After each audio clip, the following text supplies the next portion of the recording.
வணக்கம் and welcome to cinema matrix. இந்த வீடியோவில் எதை பற்றி பார்க்க போகிறோம் அப்படின்னா, கனியக்கா கேப்டன் ஆனதுக்கப்புறம் நடு ராத்திரியில் பார்த்தீங்க அப்படின்னா ஒரு அனௌன்ஸ்மெண்ட் வருது. அது எதுக்காக அப்படின்றத நம்ம டீட்டெயிலாக பார்க்கலாம். அதுக்கு முன்னாடி நம்மளோட சேனலை நீங்கள் சப்ஸ்கிரைப் பண்ணாமதிங்கன்னா சப்ஸ்கிரைப் பண்ணி சப்போர்ட் பண்ணுங்கள். ஸோ கனியக்கா கேப்டன் ஆனதுக்கப்புறம் ஸ்டோர் ரூம்லேருந்து வர ஃபஸ்ட் அனௌன்ஸ்மெண்ட் இது அப்படின்றனால அவங்களும் வந்து என்னடா அது இந்த நேரத்தில் வந்திருக்கு அப்படின்ற மாதிரி ஸ்டோர் ரூமுக்கு வந்து போகிறாங்க. பேசிக்காக அவங்க வந்து லைக் ஜெயிலில் இருக்கிறவங்களுக்கு வந்து கொசுபேட்டு அதெல்லாம் வந்து கேட்டிருந்தாங்க. பட் ஆனால் அது வரல, கொசுபேட்டு எதுவுமே வரல. ஸோ வேற ஒரு அனௌன்ஸ்மெண்ட் வந்து என்னதுன்னு பார்த்தீங்க அப்படின்னா அந்த அனௌன்ஸ்மெண்ட்டை வந்து படிக்கிறாங்க.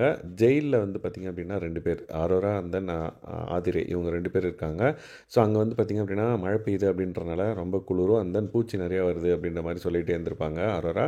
ஸோ அதை வந்து கன்சிடர் பண்ணி வந்து பார்த்திங்க அப்படின்னா ஒரு அனௌன்ஸ்மெண்ட். ஸோ அவங்கள வீட்டுக்குள்ளே விடக்கூடாது, பட் ஃபசட் ஏரியா வெளியே இருக்குல்ல, ரைட் சைடு டோருக்கு வெளியே போனதும் ரைட் சைடு வந்து பார்த்திங்கன்னா ஏஷியன் பெயிண்ட் ஆட் இருக்கும். ஸோ அந்த பர்டிகுலர் ஏரியாவில் வந்து படுக்க வைங்க அப்படின்ற மாதிரி சொல்லிட்டாங்க. ஸோ இதை வந்து லைக் ஜெயிலில் இருக்கிற இவங்களுக்கு வந்து அனௌன்ஸ் பண்ண உடனே இவங்களும் வந்து big boss I love you, and then cameraman அப்படின்னு I love you, cameramans I love you அப்படின்ற மாதிரி எல்லாருக்குமே வந்து தேங்க்ஸ் சொல்லி அவங்க வந்து அங்கேருந்து காலி பண்ணுறாங்க. ஜெயிலேருந்து வந்து பார்த்திங்க அப்படின்னா ஃபசட் ஏரியாவில் வந்து அவங்க 2 பேரும் வந்து படுக்கிறாங்க. ஸோ அவங்களுக்கு வந்து இங்கே ஒரு நிபந்தனை என்னென்னா ஒன்லி ஃபார் ரெஸ்ட் ரூம் அவங்க வந்து போகலாம், லைக் வீட்டுக்குள்ளே வந்து அவங்க வரக்கூடாது அப்படின்ற ஒரு கண்டிஷன் போட்டு அந்த பர்டிகுலர் அனௌன்ஸ்மெண்ட் வந்து வந்தது.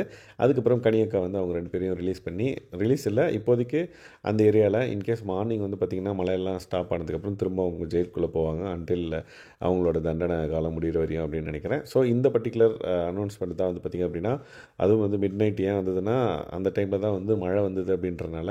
ஸோ ஓகே அவங்க கஷ்டப்படுவாங்க அப்படின்ற ஒரு எண்ணத்தை கொண்டு இந்த மாதிரி அனௌன்ஸ்மெண்ட் வந்தது. பட் பிக் பாஸ் அனௌன்ஸ்மெண்ட் கொடுத்ததுக்கப்புறம் கனியக்கா போய் நீங்கள் இனிமேல் இங்கே தான் இருக்கணுமா, லைட்லாம் ஆஃப் பண்ண மாட்டாங்க, கொசுபேட்லாம் வராது, ஜெயில்னா அப்படி தான் இருக்கும் அப்படின்னு சொல்லிட்டாங்க. அப்படின்னு மூஞ்சி மாறிடுச்சு 2 பேருக்குமே. உடனே வந்து ரிவீல் பண்ணிட்டாங்க கனியக்கா, இல்லை அவங்களுக்கு ஃபஸ்ட் ஏரியாவில் உட்கார படுக்க சொல்லியிருக்காங்க அப்படின்னு சொல்லிட்டு. அதுக்கப்புறம் இவங்களும் ஹாப்பி ஆகிட்டாங்க, அப்பாடா ஜெயில் வாழ்க்கை வந்து ஓரளவுக்கு கொஞ்சம் சொகுசாக இருக்குது அப்படின்ற மாதிரி.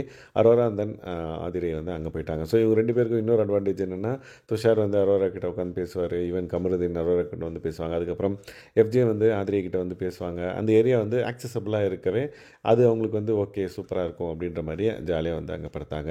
ஜெயில் மாதிரி இல்லாமல் ஜெயிலேருந்து வெளியே வந்து அவங்க வந்து அந்த பர்டிகுலர் பிளேஸில் படுத்துட்ருக்காங்க. ஸோ இதுதான் வந்து பார்த்திங்க அப்படின்னா இப்போ நடந்துகிட்ருக்கு. ஸோ இந்த மாதிரியான லைவ் அப்டேட்ஸ்க்கு நம்மளோட சேனலை சப்ஸ்கிரைப் பண்ணாமல் சப்ஸ்கிரைப் பண்ணி சப்போர்ட் பண்ணுங்கள். தேங்க்ஸ் கைஸ், பாய்.